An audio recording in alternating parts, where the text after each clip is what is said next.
নমস্কার, আমি ডাক্তার অনিরুদ্ধ দে, consultant homeopath. আজকে আমার ইউটিউব চ্যানেলে রক্তাল্পতা দ্যাট মিন্স অ্যানিমিয়া নিয়ে আলোচনা করব।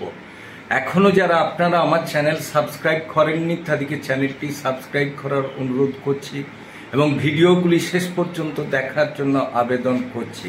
প্রয়োজনে 9434183198 যোগাযোগ করার জন্য বলে রাখছি। অ্যানিমিয়া, রক্তাল্পতা। অ্যানিমিয়া কেন হয়? যদি দেখা যায় রক্তের পরিমাণ, হিমোগ্লোবিনের পরিমাণ 10 গ্রাম পার্সেন্টেজের কম হয়, তখন আমরা তাকে অ্যানিমিয়া বা রক্তাল্পতা বলি। রক্তাল্পতার নানা কারণে হতে পারে।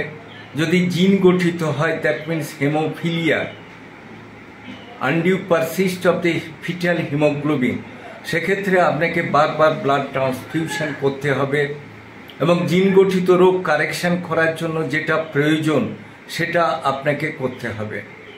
যদি দেখা যায় যে মেয়েদের মেনোরিজিয়া হয়ে থাকে, অত্যধিক শরীর খারাপ হয়ে থাকে এবং ব্লিডিং থামছে না, সেক্ষেত্রে কিন্তু আপনাকে চেষ্টা করতে হবে যে যাতে ব্লিডিংটা থামে তার ব্যবস্থা করা এবং তার অ্যানিমিয়ার জন্য যেটা ফুড সাপ্লিমেন্ট দেয়া সেটা, এবং রোগ সারানোর চেষ্টা করা, রোগীকে বিশ্রামে থাকা। থাইরয়েড থাকলে অনেক সময় মেয়েদের ব্লিডিং বেশি হয়, সেক্ষেত্রে থাইরয়েড টেস্ট করে যেটা আছে সেটার ব্যাপারে ওষুধ দিয়ে কমিয়ে রক্তাল্পতার মাত্রা ঠিক করা যায়। আবার হঠাৎ একটা ইমার্জেন্সি, আপনার কোনো অ্যাক্সিডেন্ট হয়েছে, সেক্ষেত্রে প্রচুর ব্লাড লস হয়েছে, সেক্ষেত্রে কিন্তু আপনাকে কিন্তু ব্লাড ট্রান্সফিউশন করে মানে রক্ত দিয়ে আপনার রক্তাল্পতা কমাতে হবে। আবার এমন কিছু রোগ আছে যেগুলোর জন্য আপনার রক্তাল্পতা দেখা যায়, যেমন সিকেডি, ক্রনিক কিডনি ডিজিজ। সেক্ষেত্রেও কিন্তু আপনাকে প্রয়োজন মাফিক রোগ সারানোর চেষ্টার সাথে সাথে ব্লাড ট্রান্সফিউশন করতে হবে, কারণ ডায়ালিসিস সময় অলরেডি ব্লাড দেয়া হয়। আবার যদি আপনার কার্সিনোমা যদি হয়ে থাকে, সেক্ষেত্রেও সঠিক চিকিৎসার সাথে সাথে প্রয়োজন মাফিক ব্লাড দেওয়া অথবা আয়রন খাওয়ানো অথবা ফুড সাপ্লিমেন্ট দিয়ে আপনার রক্তাল্পতা থামানো উচিত। যদি সেগুলো না করা হয়, হিমোগ্লোবিন লেভেল আরও কমে যাবে, সেক্ষেত্রে কিন্তু মারাত্মক থেকে মারক কিছু হতেও পারে। কাজেই সঠিক রোগ নির্ধারণ করে কি কারণে রক্তাল্পতা হচ্ছে সেটা আপনাকে দেখে তারপর তার ব্যবস্থা নিয়ে তার চিকিৎসা করলে আপনার নিশ্চয়ই অ্যানিমিয়া সেরে যাবে এবং আপনি ভালো থাকবেন।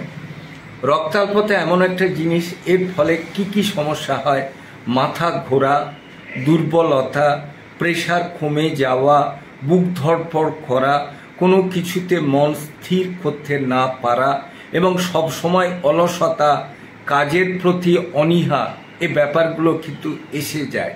এই সব ক্ষেত্রে আপনাকে সঠিকভাবে অ্যানিমিয়া আছে কিনা দেখে কি কারণে হচ্ছে তার ব্যবস্থা নিয়ে আপনি যদি সঠিক চিকিৎসা করেন, আপনি কিন্তু এগুলোর থেকে বেরিয়ে আসতে পারবেন। আমাদের এক্ষেত্রে খুব ভালো ওষুধ হচ্ছে cinchona officinalis mother, cinchona officinalis that means China potency. এছাড়াও বায়োকেমিকের ক্ষেত্রে ফেরামফস ভালো কাজ করে। যদি থাইরয়েডের জন্য হয়ে থাকে, ক্যালি আয়োড। আবার যদি দেখা যায় যে ব্লিডিং বেশি হচ্ছে, অন্য কারণে হচ্ছে, বারবারিস মাদার ভালো কাজ করে। এবং যদি দেখা যায় যে ইমার্জেন্সি কিছু হয়েছে, সেক্ষেত্রে ইমার্জেন্সি হসপিটাল বা নার্সিংহোমে ট্যাকল করে সেক্ষেত্রে আপনাকে কিন্তু হাইপেরিকাম বা লিডাম বা আর্নিকা দিয়ে তার কষ্টগুলো কমিয়ে সেক্ষেত্রে চায়না মাদার দিয়েও আপনাকে কিন্তু রুগীকে রিভাইভ করার চেষ্টা করা। তবে কখনোই নিজে রোগের লক্ষণ, রোগ জেনে এবং ওষুধ এর নাম জেনে ওষুধ না ব্যবহার করে কোনো ডাক্তারবাবুর পরামর্শ মতো চললে আপনি কিন্তু ভালো কাজ পাবেন।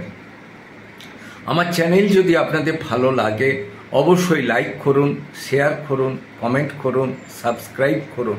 প্রয়োজনে 9434183198 যোগাযোগ করুন। ভালো থাকুন, সুস্থ থাকুন।